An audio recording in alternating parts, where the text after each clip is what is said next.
Hi guys, so in this video I'm going to be talking about how to do a countercurrent system example. So I'm going to be doing question D26 from chapter 13 in your book.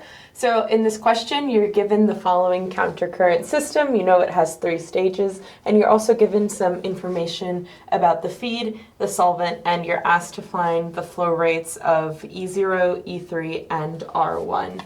So to begin with, just a little bit of definitions. R is what's known as your raffinate, and this is going to be what's high in your diluent, and E is what's known as your extract, and this is what's going to be high in your solvent. So the whole point of this system is to move the two things through each other to sort of purify one stream or move stuff from one stream into another.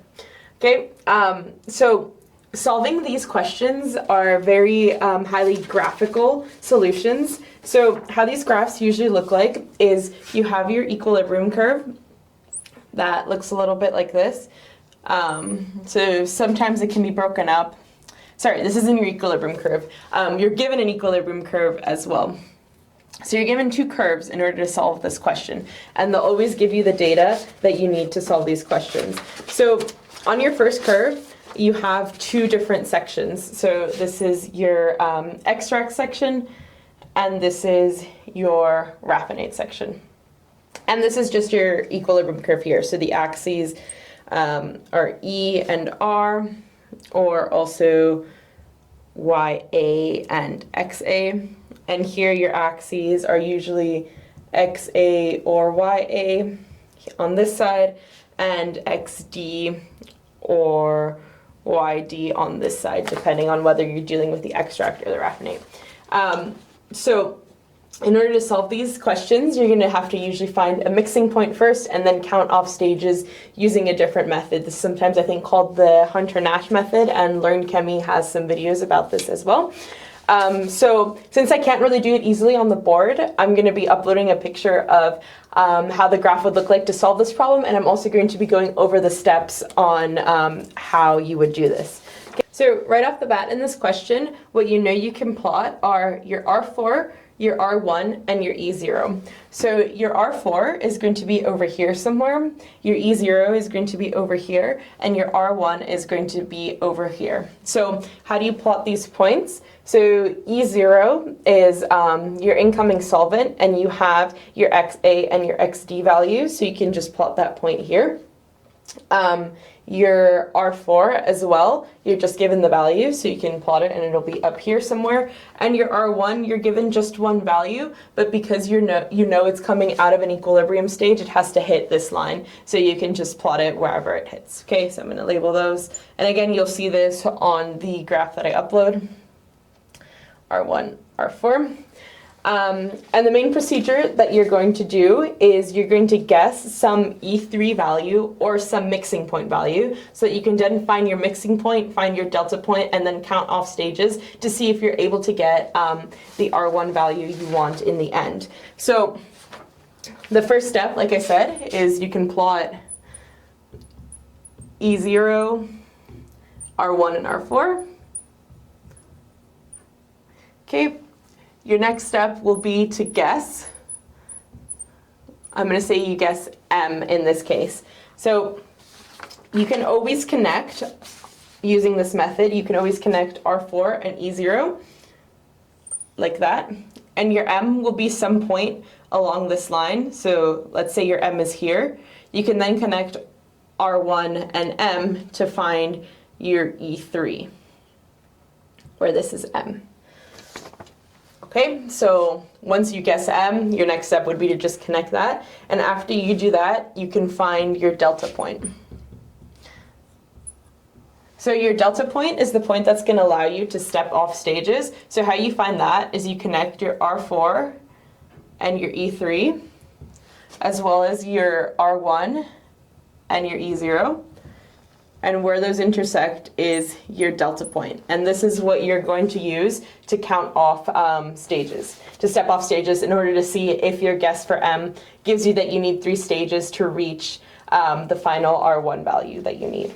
Okay, so now that you have E3, you know that E3 is in equilibrium with R3. So you can use this equilibrium line and the E value to find whatever R value that you need. Okay, so once you find the value for R3, you can connect it, you can plot it here. And then you can use your delta line and your R3 to find E2. And then E2 would be here. And then you repeat the same thing again. So let me write step 5 is you use your delta. Step 6 would be, so this is supposed to be in equilibrium with R3. So now that we have delta, we can find E2. So E2 is in equilibrium with R2. And then we can do the same thing again to find your new R value. And then you can connect again to find your delta. So, sorry, you'll use your delta to find your new value again. So you found R2, use delta, and then you'll find E1 here. So you'll repeat again, you know E1 is in equilibrium with R1. And since you were given R1 in the question, now you just find to see if your final equilibrium value is close enough to what the R1 given in the question was. So because this is graphical, it's very, very tricky to get the exact value of R1. So you just keep trying until you get one that's close enough. If you got a value that was very far off, it means your initial guess for the mixing point was incorrect. So you'd have to erase this, start over and guess a different M to see if you move it up or down and see what happens to your R1 value when you do that. But again, you can be a little bit different than the textbook answers. Something I would also suggest is when you do this is, again, do it on paper because you will be asked to do it on a test on paper. And for your known values, it can be really helpful to write those in pen so that when you have to erase and start over, your known values are already there and you can just simply restart. So I'm going to erase this and then we're going to do our mass balance based on the correct guess. So now we're going to move on to doing the mass balance to actually find the flow rates that were asked by the question. If this is a little bit confusing, I've also uploaded a sheet of paper that'll probably be in the description that has the process summarized as well as the graph of exactly what I did and how the final answer should look like with all the points labeled. So in order to find the flow rates, you're going to have to do a mass balance using your mixing point. So the definition of the mixing point is as follows, and this is just based on a like non-countercurrent system that just has one stage on it. So YAO, EO plus XA4, R4. And from our graph here, you'll find that the XAM mixing, I got in my graph to be around 0.1.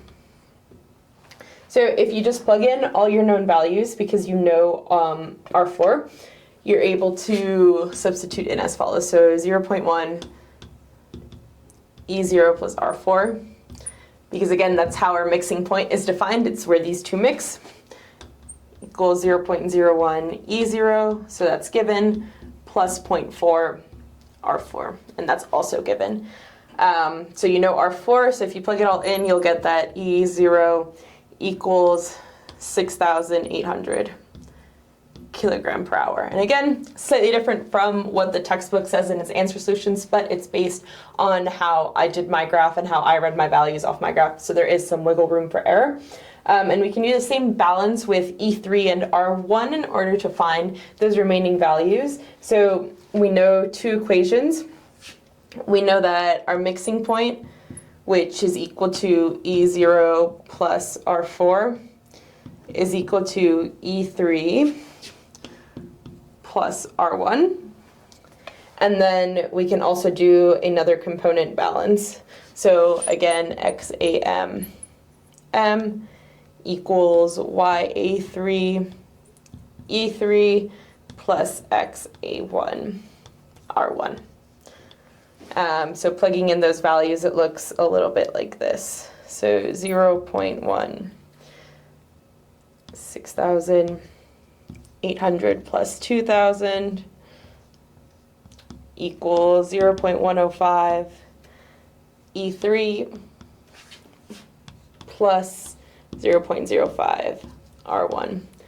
And if you just do the simple math needed to get all these equations, you'll get that E3 is equal to about 8,000 kilograms per hour, and R1 is equal to 800 kilograms per hour. So final tips for this question are definitely print these graphs out and don't be afraid to do it over and over again and compare answers with everyone so that you make sure you're in the correct range. And when in doubt, at the end, just look for what mass balances you can do. And just remember that whenever two things leave a stage, they're always going to be in equilibrium. So there's a lot of other good textbook questions that you should definitely practice, and good luck.